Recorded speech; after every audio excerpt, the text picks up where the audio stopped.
Hello and welcome to the Late Challenge, episode 56. And first and foremost, get in! What a beauty. A 10th League Cup for Liverpool Football Club. And won in a fantastic fashion.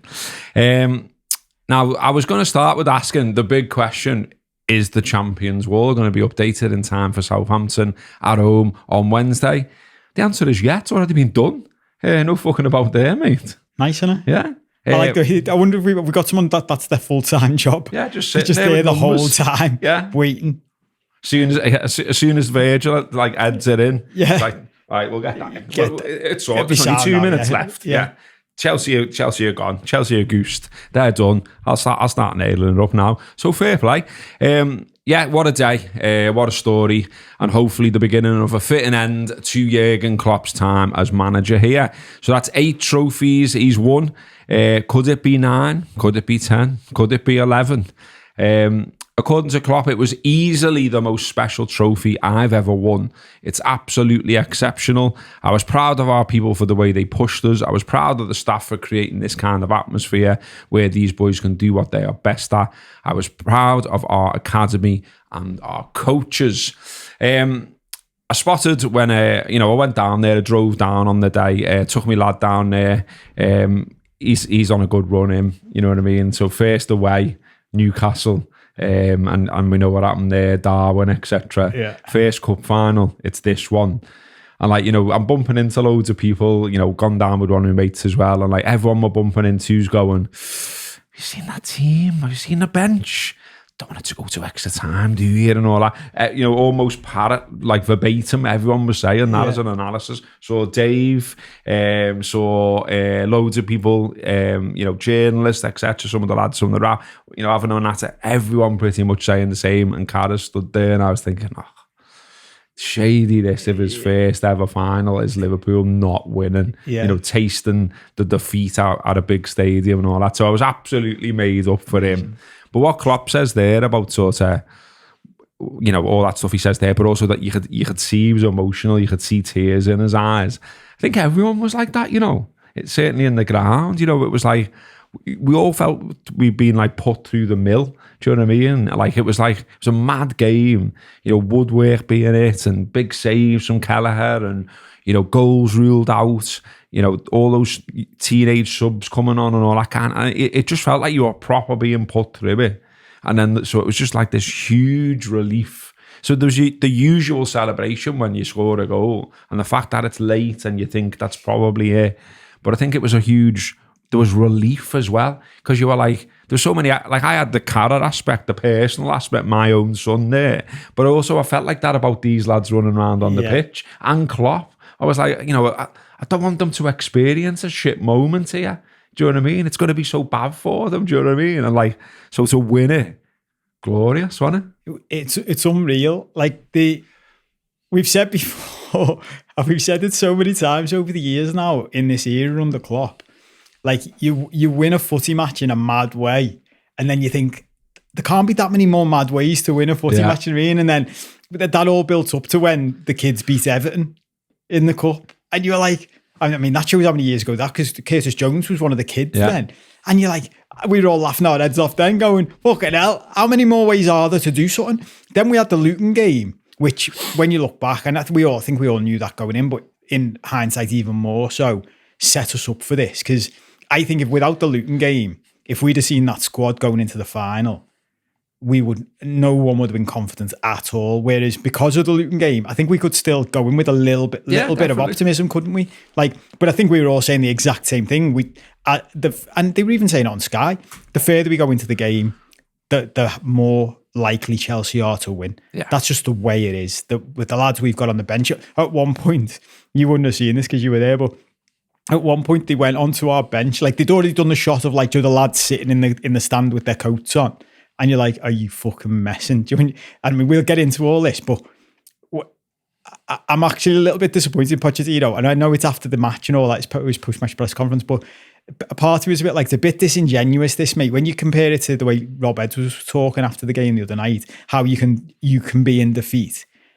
to start making references to like they've got young players and they've got players out, and you're like, oh fuck off, mate. Like, come on. look when it went to the stand where all of our lads are sitting, and it's basically like a world class team sitting there in their coats, not even on the bench. And then it went to the lads who were on the bench, and I'm sitting there going, oh my God, like that looks like a school photo.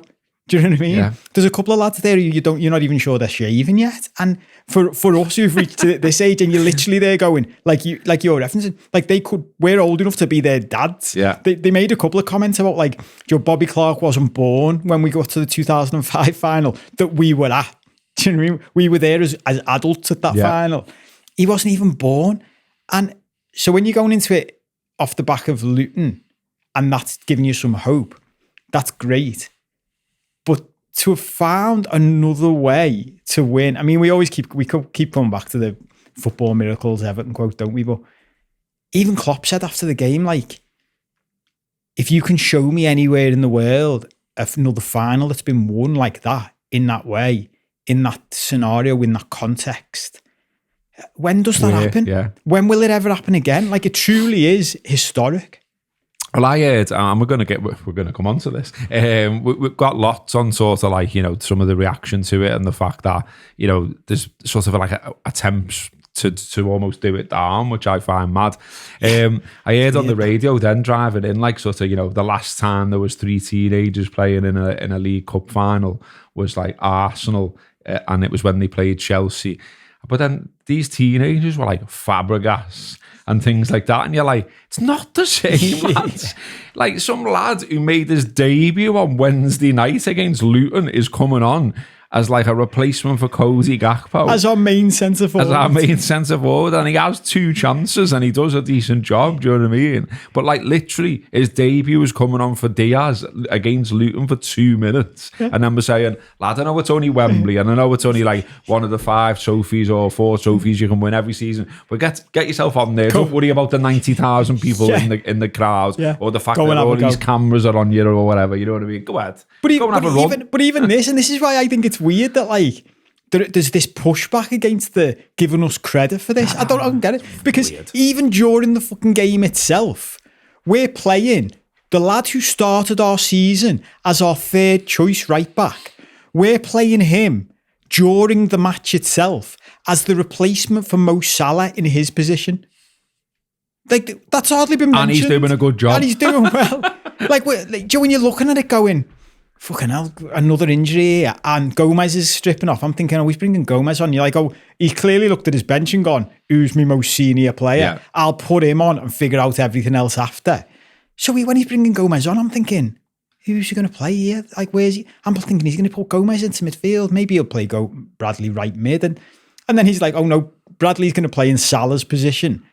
And that's just taken as if like, well, that's just fine. Yeah. Like, and you're messing. So one of the best strikers, imagine if Messi was playing for Barcelona and got injured, and not only his backup, but his backup and his backup's backup all got injured. Like even Ben Doak, do you want to talk about young players? Ben Doak, who's the most senior of the attacking subs, is injured. So we end up with our 3rd choice right back playing right wing in place of Mo Salah, and you're like, and no one's even making a big deal of that. And you're like, yeah, come on. I know, it's absolutely wild. I mean, I've just looked up on the back of what you just said because I'm interested now. Jayden Danns, who something about him, I like him. Do you know what I mean? There's something there, isn't there? You Definitely. Know what I mean? I don't, like even when he came on against Luton, the way immediately he's threading like a through ball to Elliott, I was like, oh well, this lad gives no fucks. It is mad. Do you know what I mean? It is mad. But he was born on the 16th of January 2006. That's fucking ridiculous, isn't it? Do you know I thought you were going to say 1990 something then, and I was about to say to you, it's mad when people are born in the 90s, isn't it? When we were adults, the people are born in the 2000s now, and they're old enough to play for Liverpool. It's wild. It's fucking insane. It's absolutely wild. And as you say, like, could have scored, had 2 decent chances, and did really well with them. Like, had an impact on the game. I'm talking about my son being at his... He's not that much older than my son. My son is doing his GCSEs this summer. He's like a couple of years older, and he's running around in a League Cup final. Well, you know, my nephew's like literally in an academy. Yeah. And he turns 16 in September, and Trainee Onu, who's on the bench, is 16. And I'm messaging my family before the game going, that would be like RJP being on the bench at Wembley for Liverpool. Just stop and think about that for a second. He's a kid. It's unreal. It's mind blowing. I forgot to time this, so I'm not sure what time we started at. So that's good, isn't it? 5-2, I think. 5-2. Yeah. So we've done about 12 minutes then. Something like that. I should probably say, so the plan this week, a few people were saying, like, can you just do like a long Liverpool chat? Bearing in mind, we've won a cup and we've won it in this manner and there's plenty to get our teeth into. What we're going to try this week, because we keep on trying little slightly different things, is we are going to have a big long chat. We'll do an hour free and then hopefully like around about an hour behind the Patreon paywall. And we're just going to do it like that. So if you're into the chat and when I stop it and you want it to carry on, have a go at Patreon and come over. It's fair to say that we'd love to do this as the day job. We'd love this to be the thing. It isn't. I've mentioned before, I'm now going to work. Kopi's doubling down on stuff he's doing as well. But we'd still love for this to, like, you know, have a little boom and it be the thing that we do and take it in another direction and do more shows and interview people and God knows what else. But needs you to get behind it. So if you like what we do, you tune in every week, you listen to it, you watch it, and you haven't had a go at Patreon, go and have a go. It's the way of giving something back to us, and it's the way of saying we want you to carry on. We may well look at some other options soon as well about sort of, you know, like where you can just throw in and you're not, you know, some people say they just want to throw something in to help keep it going, but aren't necessarily interested in the Patreon. We'll look at that as well, and we'll get something sorted around that too. But like, yeah, I feel like I've got like a bit of a buzz, not just because Liverpool have won something, but around doing this again now. So yeah, I'd like to do it. Kopi would like to do it too. You'd like us to do it. That's a way to get behind it. So yeah, back to what we're talking about. We had the tears in our eyes and all that kind of stuff. It was one of those days. It was absolutely brilliant. People have fed back, mate, that, you know, like we're doing a bit, and I can see it, I know I'm doing it myself, you know, we're doing a bit too much on like online bellandry and all that kind of stuff. Other people like it, like, to be fair, but I get it that we do reference it a lot. So we're going to do our best not to talk about it as much, but just to say there are lots of toys that have come out of the pram, in, you know, following Liverpool lifting this cup. And yeah, Gary Neville, a fella that we reference a lot for like chatting a lot of shit about Liverpool. Apparently he said, Klopp's kids against the blue £1 billion bottle jobs. This is Klopp's last few months, but it will be as proud a moment as he's had. So, you know, he can get it. Everyone else can get it. It's funny you've heard this, but there was just after he'd said this, and I like Gary Neville, right? And I know everyone's got their own different opinions and stuff, but considering he's a Man United fucking lad through and through, I think generally speaking, he's as reasonable as you could expect about Liverpool. And in the commentary, it was dead funny because as the game wore on, you could tell he was, because he's obviously grown to be mates with Jamie Carragher, and you can tell he was like, fair play to you. Do you know what I mean? And he just got to the point where he was like, he actually said, he was just praising Klopp and what he's done and compared to Chelsea and how he's built this culture and these lads who've come on. And in fairness to him, loads of managers talk about giving youth a chance and all that, but Jurgen Klopp doesn't just talk about it. Jurgen Klopp backs them, and he doesn't just do it for 2 minutes here and there. Yeah, all the way through. These lads are able to do this because Bobby Clark's been getting 20 minutes here and there in real games when we need players to do a job. They're getting games, and he just got to a point after he'd sort of been giving us loads of credit where he just like took a breath and almost quietly but audibly on purpose, and it got a bit of a trouble from the commentators, just went, I can't wait for him to leave. And you're like, yeah. It's like, we were the same with Ferguson. We're all the same with Guardiola, regardless of the money and the 115 and all that. The day that Guardiola says he's leaving City, we'll all be like, thank fuck for that. And you can just see how, after all of these, every other football fan in the world will be like, bring on the end of May, because we are sick of this fella and his fucking miracles and what he's done. Because the reality is, this is the sad part of it, isn't it? It made me a little bit, to touch on a little bit of more sadness stuff before we get back into the upbeat stuff. It actually made me a little bit more worried about him going, because it reminds us just how much his influence is through the entire club. Yeah. Like even them saying, academy players after the game and stuff, and different people before the game saying how every level of our club plays the same football. Yeah. And it just suddenly made me go, it's all right. So you bring in Xabi Alonso, who doesn't play the same type of football as Klopp. What do we do then? Yeah. Do we change the entire football pattern in the entire academy throughout every age group? And what if Alonso leaves after 2 or 3 years? Do you change it again? Like, the way we've built this structure is only possible if you have a manager in place for a long period of time. And you can never guarantee that, can you?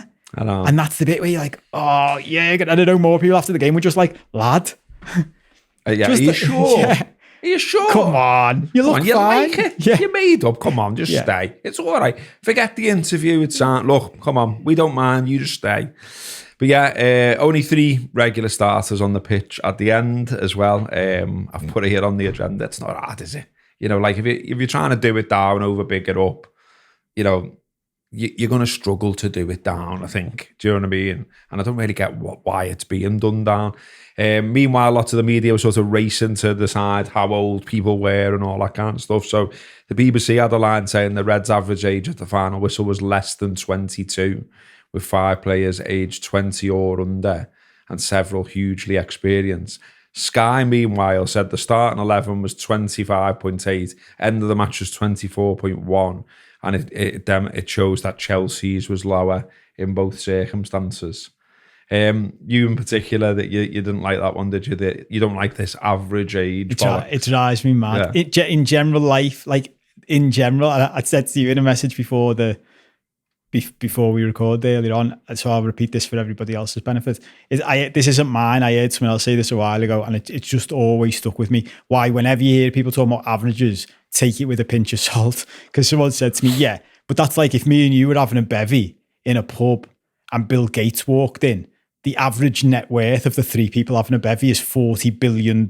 Or even the whole pub. Yeah. Because all of a sudden, we're all billionaires. Like the average net worth of this pub is fucking 10 billion each. And you're like, yeah, we haven't got any more fucking money, have we? None of us can afford another bevy. And it's just like, fuck off. Like, look, and I don't even know why we need to go beyond that. We had loads of kids playing. Average ages. Why is that even the most important thing? This is the thing I was thinking about Pochettino after the game, however you pronounce it. Like, what is it you're trying to argue here? Because if you're trying to say to us that the squad you had to pick and the squad we had to pick were basically the same, you're really, really putting down the lads you've been buying for hundreds of millions. How is it, £1 billion they've spent on their squad? And I don't know which lads were out injured. I think Reece James is injured, isn't he? Thiago Silva's injured. But I think you've got in here 39 or something. Yeah, exactly. So, and then if you do it on the Bill Gates example, the lads, the only reason those averages are dragged so far up for us is the few first team players we did have available are old. They're older players, aren't they? You've got like Endo's 31, who was 16 million quid. Yeah. I know, so this is the thing. Caicedo's 22, but you paid £115 million for him. Yeah. And like, you know, in general, your £1 billion side, your strategy has been buy young players and give them an 8-year contract and pay a fortune for doing it. We haven't done that. Yeah. And there's the difference. So it's not that hard. That's my point. So basically, if what you're arguing is your £1 billion project is basically the same as our academy, there's something seriously wrong with what you've been doing then, isn't there, lads? I mean, I've done a thing this afternoon which ended up, in my head, it wouldn't take very long. And then it took ages. And then I was like deep into it and I just thought, I've got to keep going now. And then I just about managed to squeeze a shower in before I came to the studio. But let's do it. So my point is that I don't think you need to spin it. And I think we're both concluding that. I'm like, why do you need to spin it? Why is the manager trying to spin it? Why are Sky trying to spin it? Why are Chelsea fans trying to spin it? Just talk about it, honestly. So we'll just do that here. So yeah, Liverpool's starting side, obviously Kelleher in goal, 25 years old, not a kid. Yeah. The second time he's won the League Cup for Liverpool. The second time he's won the League Cup against Chelsea. Last time he made a string of saves and then he scored in the penalty shootout and Liverpool won 11-10. Not a bad fairy tale story as it goes anyway. This time he's made some world-class saves. One site here has rated them 9.2, which is the highest I've ever seen anyone rated on this site. And he's won it that way. So that's not bad, but he's not a kid. He's 25 years old, not a kid. Yeah. Nottingham Forest wanted to buy him for 15 million quid. Where's the rest of that money, please? We'll have a bit more than 15 million quid if you want to buy Kelleher. This season, Kelleher has played in 16 games and he's been on the bench for 22 of them. He is not the first choice goalkeeper, though. So I've said what I've said, but then imagine he's not the first choice goalkeeper. So if you want to say it's a little bit against the odds if we win something when he's in goal, it's not unfair, is it? Because he's not the first choice goalkeeper. Yeah. Our mate Andrew Beasley, bass tuned to red. As usual, you should follow him and get on his stuff. It's good. He says Kelleher has saved 2.95 XG on target against Chelsea to keep a clean sheet. A goalkeeper has only done this 4 times in Europe's Big 5 leagues in the last 7 seasons. That's unreal. That is unreal. Isn't it? And so that stat basically says he saved 3 goals. Yeah. That's it. And like, we always say on the show, I'm watching it a lot of the time from the stands. Kopi's watching it on the telly, 2 different perspectives. Where I was, the one, I think it's Gallagher goes through, doesn't he? And he does incredibly well on that. I thought Kelleher. The other one, I'm the other end of the pitch. And I just say ping, ping, ping. And like people fucking booting it off the line. And I know the goalie's involved. But it's so fast and about 3 or 4 things happening in like milliseconds that I think my reaction was, I'll that just stay out. Yeah. And then when I've seen the highlights back, I'm like, what a save. Like, fucking hell. Unreal. Yeah. Yeah. Unreal. So he had a great game. He played a massive part in Liverpool lifting the cup again. Last time he scored in the penalty shootout though. Like, have we forgot about that? That's wild, isn't it? Yeah. Do you know what I mean? And that was another mad I heard story, someone, because I was listening to some Anfield Rap stuff before, and it might have been Neil Jones saying, like, it's funny that as we're probably the only person in the entire of the Liverpool fan base or people involved in that who might have been a bit mixed feelings about Virgil's goal with a minute left is Kelleher. Because Kelleher's probably like, I'm boss on pen shootouts. I can score them. And I can save them. I get to be the hero again. Well, they put a little line out, didn't they, on the week, which you never know how clever these things are or aren't, do you? But I saw it and I did like, I like talking about memes and GIFs because apparently the younger generation now don't use them and it's a thing to use them. Really? Yeah. Fucking hell. Which I enjoy in itself. But the one, I don't know what film it's off or anything like that, but it's just like a fella with a beard and longish hair just turns around and goes like, yeah, and just does a bit of a nod. Yeah. So as in the week, this line came out from Liverpool about how they've been practicing the penalty shootouts and how successful they've been at them and all that. And it come from the club, like, and I just thought, well done, boys. Yeah. I like that. I like that you just floated that into cyberspace ahead of this. Yeah. And then the idea that Chelsea were apparently playing for penalties. Well, I mean, going back to the bottle job thing, bearing in mind, Neville made that comment like live in the moment because he was basically like, the reason he said that was he kept saying it repeatedly through extra time. I can't believe what I'm seeing here. Like Chelsea are basically watching Liverpool remove their senior players and bring on children and have decided to retreat. Why aren't they going for the kill? Yeah. So for Pochettino to come out after the game and as part of his defence say, I think my team started to play for pens. You're like, mate, this is not getting better for you. Wild. So you basically did shit out. You basically did bottle it. And I've seen other people say this. That doesn't even make any logical sense. You thought you had a better chance on pens. We've beat you in 2 pen shootouts in the past couple of years. Yeah. That's wild. At Wembley? Yeah. In this competition it's even? Fucking mad. Yeah, absolutely mad. Robertson, just going to work my way through the starting lineup. Robertson's 29, clearly experienced, first choice player, not a kid. Wembley was only his 3rd start since October. He's only started 11 games all season, and Tsimikas and Kwanzaa have more minutes for Liverpool than him this season. So not a kid, not trying to bang the drum that he's a kid.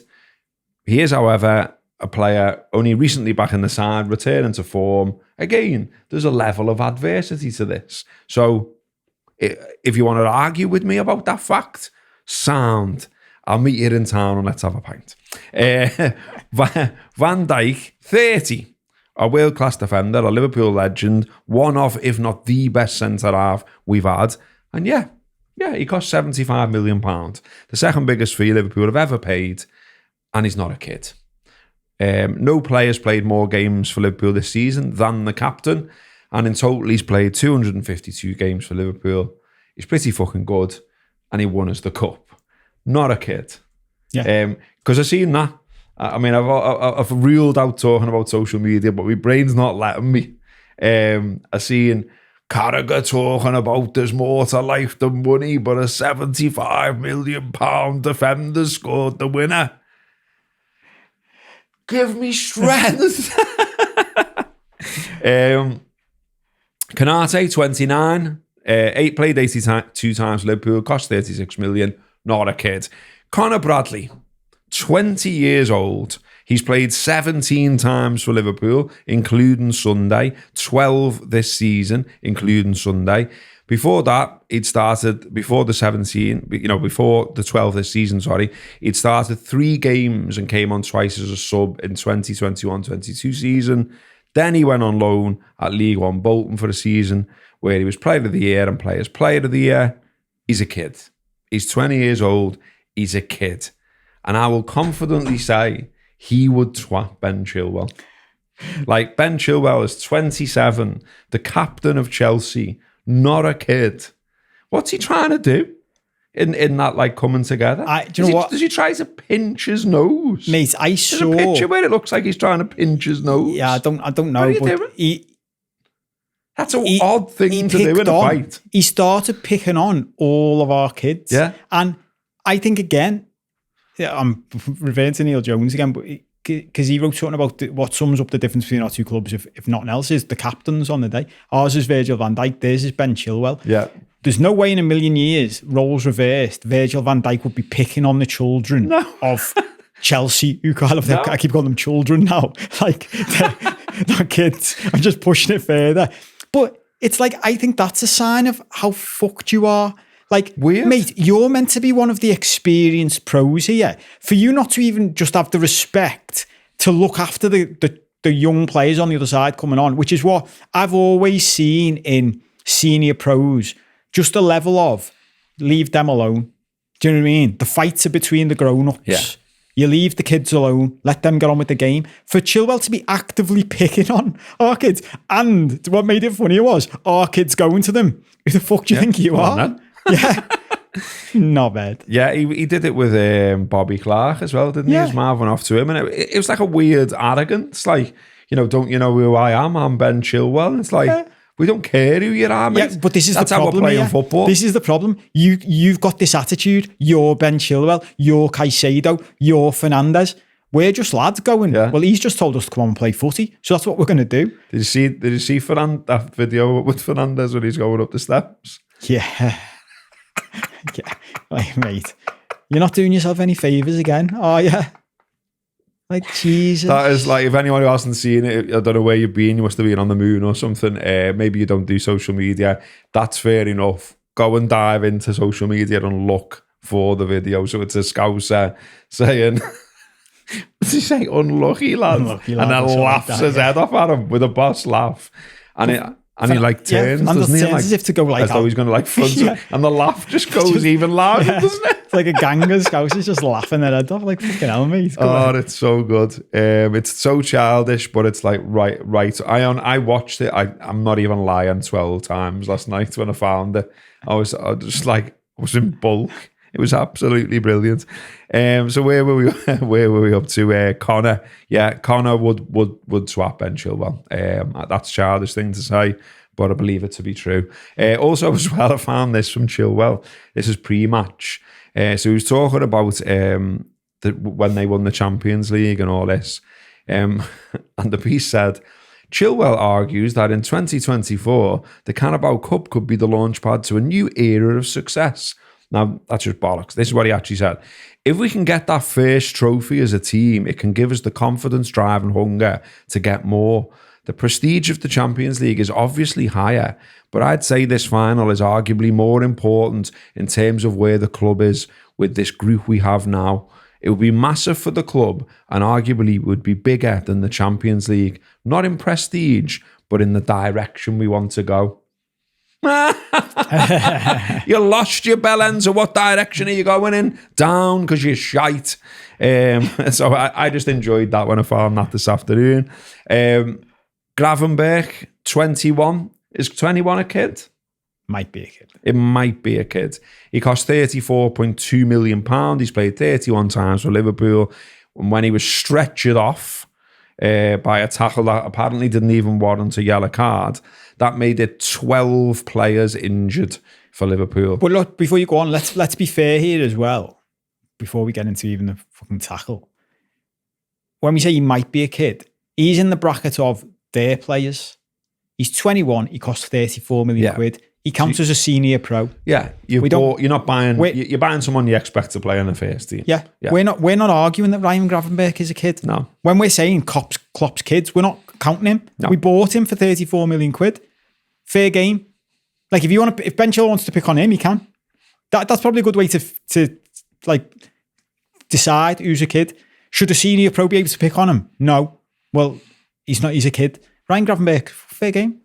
Even though 22, 115 million pound. Obviously, there's a lot of lol analysis, if you like, about the fact that he's not being that great. He's shown it sometimes, obviously, which you'd expect, but he's not being that great. And so everyone's doing that thing, oh, you blew all this money, what a joke, ha ha ha, Liverpool must be laughing the bollocks off, etc.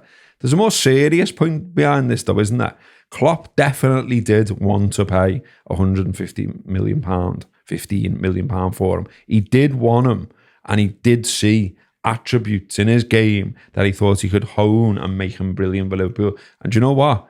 If we'd have got him, I reckon he would have been brilliant for Liverpool. He'd be fucking because he's not at that basket case of a club, yeah, and he's not playing for that manager. But this is another thing I think is, and I think we'll probably still get the benefits of this after he's gone, as long as we appoint the right person.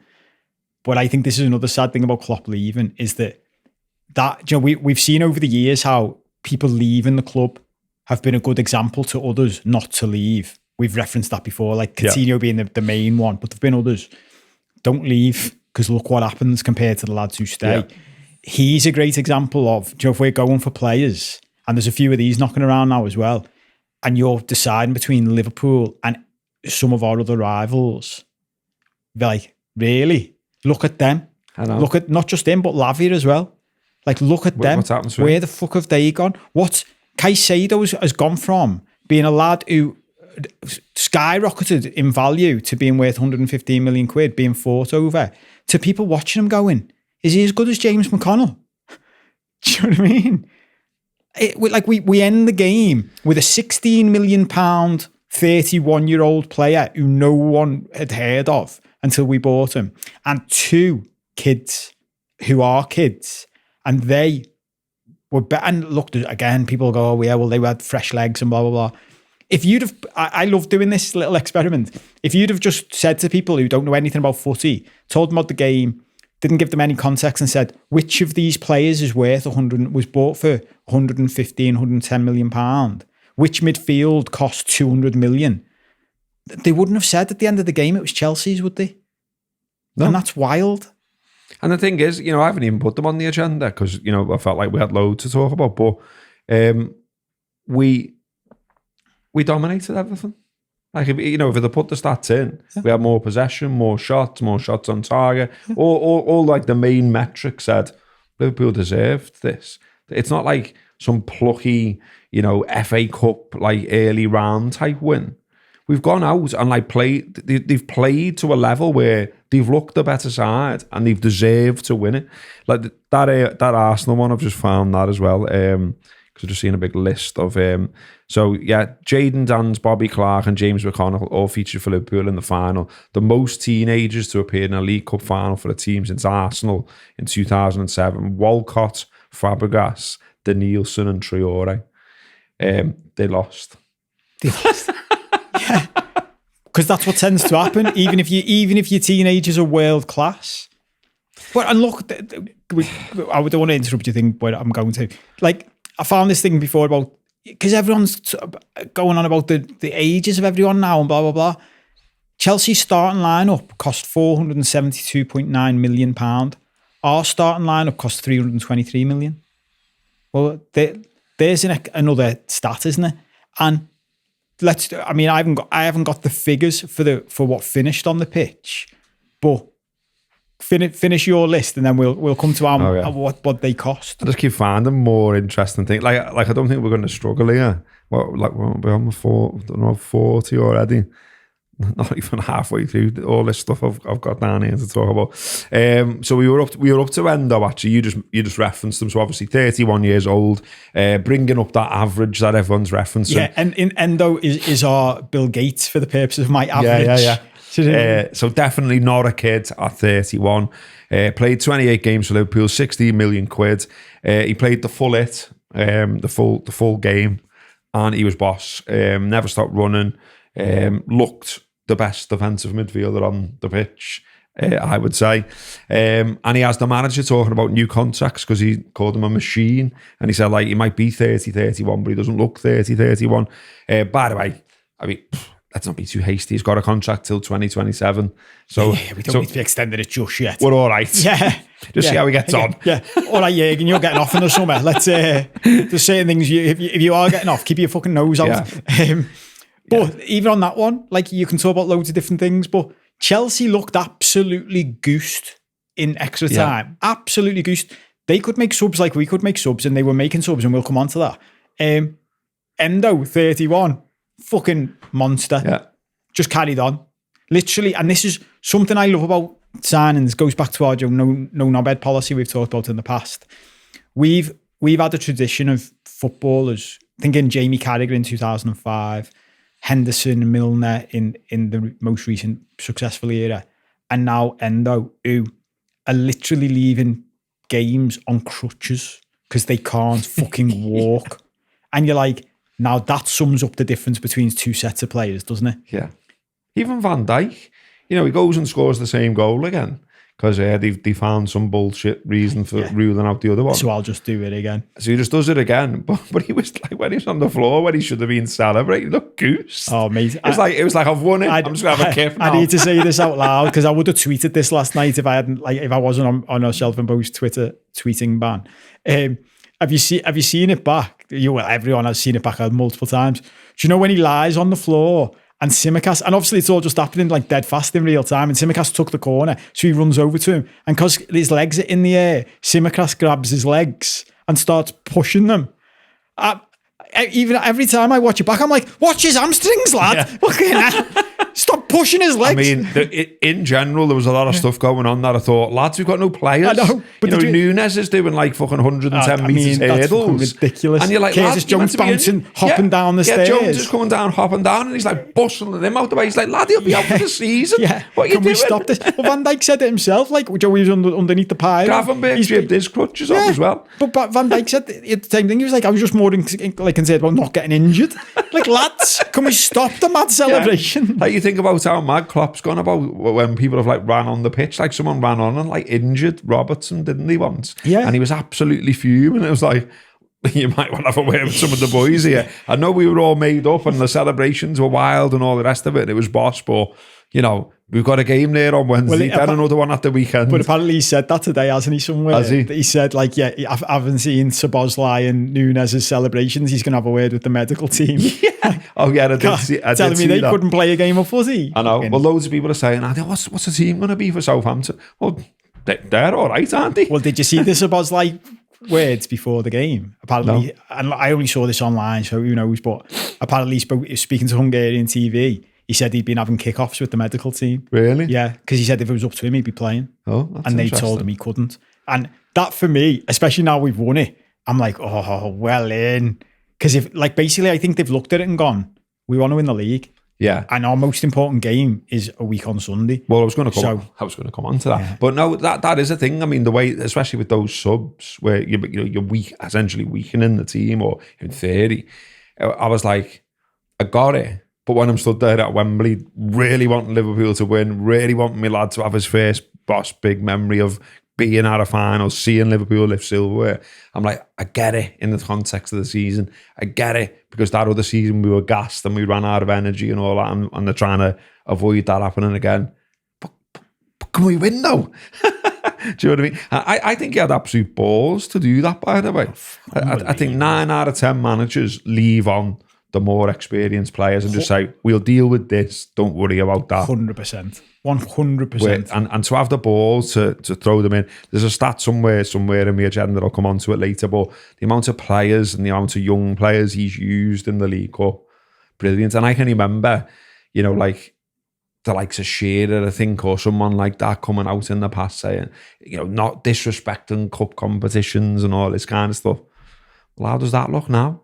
Because, you know, instead what's happened is we've got probably the best culture now for bringing through kids, for kids being at the academy and thinking they've actually got a chance of playing for the first team. Well, it's interesting, isn't it? Because the points I made before about when we're going for senior players now, and you're like, look at how all the players have even like Jadon Sancho.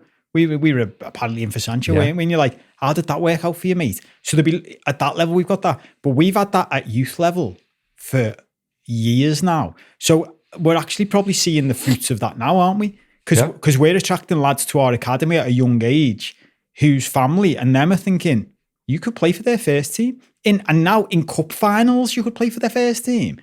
Who else is offering that to kids coming through? And that puts you, it creates this virtuous cycle, doesn't it? That like, you're constantly getting better kids. So now the strength and the in-depth underneath our first team is just off the chart. The thing is as well, you know, like the sort of that you said before about like sort of every other fan's going to be like, I can't wait for them to go. You can also see though that there's like a respect from the more sensible fans of other clubs as well. I even saw like, you know, I think we all know that Tony Bellew supports Everton. Yeah. You know, he's very out there as being a Blue, isn't he? But he must I think he knows the Dan's family. And like he put something up saying, this was after Luton, saying, you know, that kid's like dedicated his life to football and like really put it in and like fair play that they've given him a go. And I thought, wow. Nice, like Mr. Blue Nose is basically going there, your manager's boss and that's boss. And I like that, do you know what I mean? I thought that's great.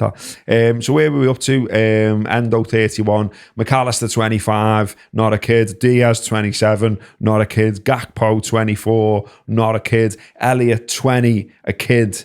101 games for Liverpool now. Apparently not that good though, according to some people who comment every single week on our show. All our best. Subs. So here we go. So this is where the story is, isn't it? Let's be honest. And there's 6 subs allowed in a final in this competition if it goes to extra time. And of course, Liverpool in this particular situation used them all. So Joe Gomez comes on for Gravenberch on 28 minutes. He's 26. He's not a kid. He's been here nearly 9 years. What a bargain. 6 million quid. Third in terms of minutes for Liverpool this season. Hugely unsung hero of this season. Not a kid. Bobby Clark comes on for Bradley. So one kid for another. Bobby Clark's 19. Chilwell tried to pick on him, as we said before, the massive fart. So he comes on, he's 19 years old. He's on the pitch for 48 minutes in this final. Previously, he had 9 appearances for Liverpool, 1 start, 8 as a substitute. The 7 appearances this season before Wembley totaled 47 minutes. And then he played 48 minutes at Wembley in 1 game. So again, if we big that up and say, that's pretty fucking good, that's mad, that's good, that doesn't happen a lot. What Klopp's saying about, you show me another story like that. Bobby is part of that story, 19 years old. Tsimikas on 87 minutes for Robertson, 27, not a kid. Last start in December. Good corner, mate. Don't injure the players. McConnell on 87 minutes for McAllister. 19 years old, a fucking kid. 7 appearances for Liverpool in total now.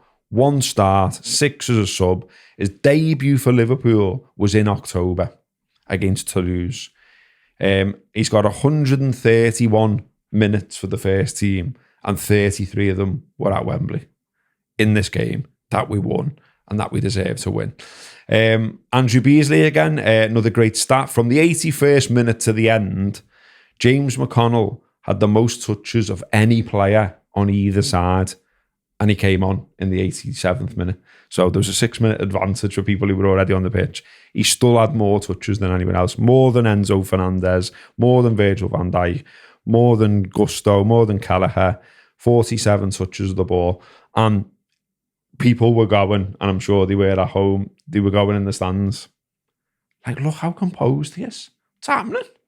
Like, that one where he... Not arsed. The one where, like, he gets... I think he takes the ball off. Might even be off Kelleher or one of the centre-backs. And he just, like, does that thing where you let it roll across your body and turn, instead of just taking a touch, which is what most people do. Lets it roll across his body, spins 2 players, then bursts through the midfield and sets up an attack. And you're like, lad... Yeah. This is just... It was like Quansah. Did you get onto Quansah's first touch when he came on? No. He does like basically ball comes back to him from the kickoff. Effectively does like a Cruyff turn to beat the striker coming at him. First touch, and even on the commentary, Carragher's like, ah! And they're like, fucking hell, lad.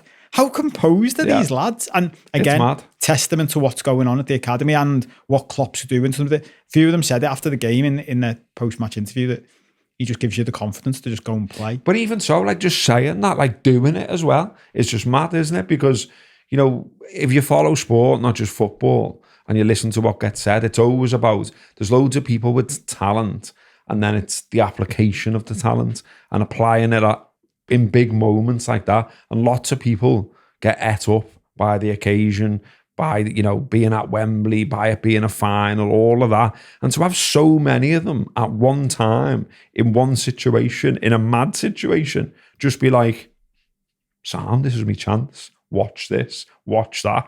And just like dominate players that are like supposedly streets ahead of them. It is unbelievable. It's unbelievable. And the bit I've just been like, because I said I might do this before we start and couldn't be arsed. So I've just been doing it as you've been talking a little bit. This is the bit where all of their arguments fall down, like average ages and all this, like we're the same as you, and that list you've just gone through of the lads we were bringing on and all of this stuff. Chelsea made 4 subs by the looks of it. So again, they were knackered, but they could have made more subs as well. So they brought on Chalobah, who is a youth player. He's from their academy, but he's 24 and has played, just looking here, he's had over 180 professional appearances, shitload for Chelsea. So, you know, he's not a kid, but he was from their academy. Okay, so he was free. Of the other lads that came on, they brought on Madueke, who cost £28.5 million. He was one of their, you know, big signings of the new era. They brought on Christopher Nkunku, who they've been moaning about all year that he hasn't been available, but he cost them, where was it, £52 million. You know, coming a senior pro coming across as a big money centre forward signing, and they brought on Mudryk, who cost them £62 million. And everyone was raving about him, and they got him instead of Arsenal. Yeah. So when you're moaning and when you're trying to say it's just the same, just look at that. Like, the lads you're bringing on are worth a fortune that you pick to buy as star players. It's not our fault if they're shit. That's your fault. Nope. You can't. And that goes back to the point I was making before. If your point, Poch, is those players are only as good as the lads we've been bringing through our academy, who've had a handful of games, literally minutes in appearances, yous are more fucked than any of us thought. And I saw some Chelsea fans, I know it's Twitter, so take it with a pinch of salt, whatever, but responding to those comments by Pochettino about, I think me players, because he was just saying it as if like it had nothing to do with him. I think me players were playing for pens. They've turned on him now. People were like, well, you need to get out then, don't you? Because this is a disgrace. And we'd be thinking the same, wouldn't we? And I really like him. I've always thought he's a really good manager. And it just shows you what that club's been a bit like Man United now. It's just churning through people. Because How is he saying? He sounded like Hodgson there, isn't he, with stuff like that? Yeah. That's crazy. To not just go, yeah, look, hands up, that wasn't great. Let's get out of here without making it worse. I don't see how you can even try and justify it. No. It's unreal. And look, we don't need to focus on them, but I just wanted to mention those few things. They started off with a more expensive team by over 100 million quid. And the gap got wider and wider as the subs got made. Yeah. So I don't know where everyone wants to go with it. And everyone likes a stat these days, us included, let's be honest. So, surely as well, if someone's got like a calculation of how the chances were going as the substitutions were being made, etc., I'm guessing most people looking in from the outside are saying, well, who's he? And who's he? And who's he? And why has he took off like his senior players? Surely Chelsea's now. And as I said before, Liverpool fans in the stadium, my mates, people I know, etc., were saying, if it goes to extra time, just can't see it. We won't have the legs. And if we have to use that bench, then Chelsea are going to run us ragged. And instead we win the thing. Yeah, but I think, going back to what you were saying before, I actually think that's what, emotionally, right? We loved dipping into the psychology and emotions on here. Emotionally, I think what happened for all of us collectively inside the stadium and wherever you're watching all around the world is we were simultaneously filling up with pride at what we were able to do. We'd gone in defiant, thinking maybe we can do this. We'd had the goal where we think we've done it, and then it gets chalked out for a dodgy VAR decision. And then Everton's flattened. That knocks us. They finish the game really strongly. Then he starts bringing off the lads. So we've gone from defiant to proud to then I think we'd all collectively just accepted the fact we weren't going to win. And we were sort of subconsciously getting ourselves in a position to, after the game, say, aren't we proud of these lads though? Aren't we proud of this team? I felt like that. Because actually, if you'd have just, I'm watching that game thinking, it's actually a real shame this, because if you'd have just thrown two of our senior pros into this, if you'd have thrown, let's say, I'm picking two of our best, but Salah and Nunes in, or Nunes and Szoboszlai, or Salah and Szoboszlai, or Salah and Trent, pick any two. I think if you'd have thrown any two of our senior pros into that, we'd win that game. Yeah, it's done. Because they're shite. Chelsea are shite. We'd have just gone on to win it. We'd have just found that extra bit. So I think there was a load of sadness in it, and we had a load of pride that we'd got there. So because we've been through that emotional roller coaster internally, I think that's what that big alley was. It was like pride. Like a pride, rousing, get behind these lads, let them know we're here for them no matter what happens. And then we go and fucking win it.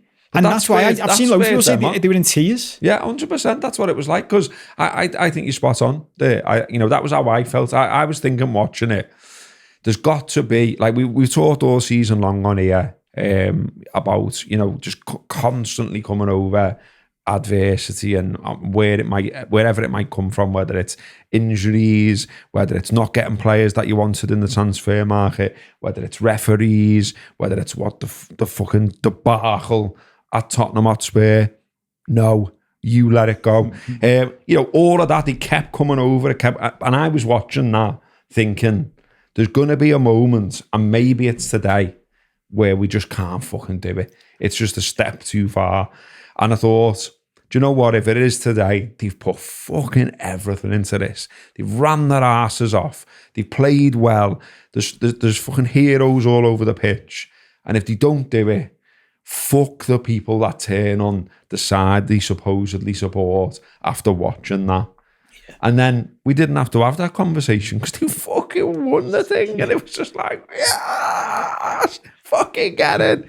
Honestly, it was just absolutely glorious. Like, I'm sure someone somewhere saying only the League Cup or whatever, but to be there for that. And honestly, so, like, I was in tears. Like, I was just so made up for my son. I was like, all the fucking bollocks Istanbul this, Istanbul that, Stevie when he hit that one from 35 yards in the last minute of the FA Cup fight. All of these things that I've told him where I've been there. Yeah. And now he's got the one where he was there. Yeah. And I was just like, that's just fucking boss, isn't it? And I think that's the important thing. It's a unique one. Yeah. Like, it's never been done like that No. before. In the history of our football club, with all the fucking stuff we've won and all the madness and all the mad ways we've won things, it's never been done like that. I know. It's never been done. And even the fact that, and I love this, that Virgil did it midweek, like, it's like our Colossus captain has just gone, I'll box it. Yeah. I'll box it on Wednesday.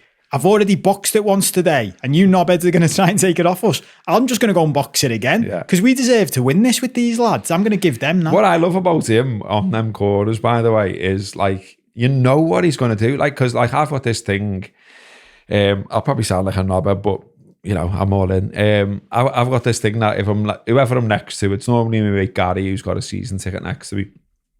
But obviously it's Cara when I take him. I've got this thing of every time we win a corner, I lean on the person next to me and go, Virgil, lad. because in my head, I'm just thinking of it. And I used to do it for Sammy, and I used to do it, you know, I've gone through like a series of centre halves of like, I'm trying to manifest the goal. Do you know what I mean? But with Virgil, like, you genuinely think he's going to do it, and it's always the same. Like, holds back a little bit, has a bit of a grapple with whoever's marking him, steps one way, steps the other, pushes him out the way, legs it, and you know, fucking a lot of times gets his head on the end of it. Like, and it's like, it's virtually impossible to defend the fucking size of him, isn't it, and the strength of him.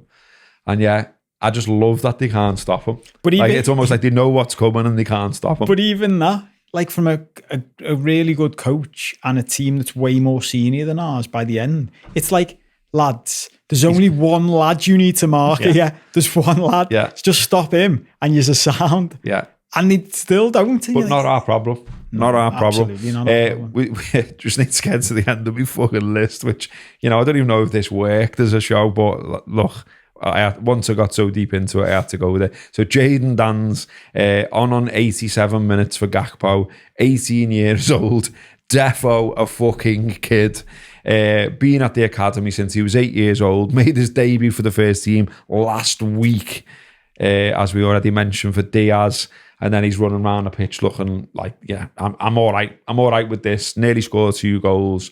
Ends up on the pitch, lifting the cup, posing with the cup. You know, he nearly missed the, you know, when they all lined up in front of our end and all that, he nearly missed that because he was like in front of all the photographers with the cup, all poses and everything. And I was like, it's right, lad. Do you know what I mean? And Kwanzaa comes on 106 minutes. He's that extra sub that you're allowed to have when it goes to extra time in the final. He comes on for Konate, 21 years old, probably a kid. And just a reminder that he made his first team debut away to Newcastle in August. Like, he's not some, like, seasoned pro. Well, that's it. People are just dismissing him now. We were at the start of the season, we're like, who's he? He's a senior centre-half. He's not a kid. Yeah. Oh, right, okay. Yes. Sound. So, yeah, we'll leave it there. We're going to do the rest on Patreon. We are now, I think, about at the hour mark. So that's it for the free one. We've got plenty of other stuff to talk about, just looking at my list here. So we're going to carry on the chat on Patreon.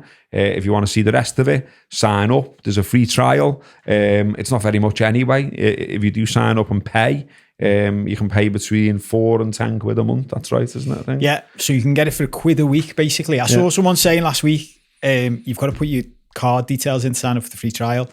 That's beyond our control, sadly. And it is easy to cancel. Yeah, people have said it's easy to cancel. Someone else was asking about how easy is it to use as well. And very nicely, someone else was replying on our behalf. Saying, I saw that, yeah. Yeah, so nice one for that. But yeah, he was saying it's easy enough to sort of like get it on your telly and all that kind of stuff if you've got a smart telly. Essentially how it works is if you subscribe, you then get access to like a private feed, if you like. But I believe you can still watch it through like YouTube. So is that right? I'm not sure. I don't even know all the. I haven't had to subscribe. Yeah, I think do you know what I mean? That's the funny thing, isn't it? We put the stuff on there. We're not watching it. Yeah, I think the person who replied said, yeah, you can cast it to a telly and all that. You can watch Patreon, because the person who asked said, do you have to watch it on your phone because you don't want to do that? You can watch Patreon like through the website on your laptop anyway. Yeah. So that at the very least you can do that, but you can do that through your telly. It's available as a podcast as well. And look, if you're genuinely stuck, just email us and we will find out answers better than when we're trying to just vibe it on a video. Yeah. So it's just hello@thelatechallengepodcast.com. Is that right? Yeah. So email us on that, or you can send us a message on Twitter, just @TheLateChallenge. We're on all the other social media platforms as well, and you can leave a comment on YouTube. Basically, contact us in any of those ways, and we'll look to reply to you if you're a little bit stuck. But yeah, do try and support us. And like I said before, we'd love for this to be a thing. We'd love for it to be the day job. It's not right now. And that makes things hard, don't get me wrong. So try and make life easier for us and support content that you love with The Late Challenge every week, etc., etc. Right, we're going to go over to Patreon in a bit. Free showers. See you next week. Up the Reds.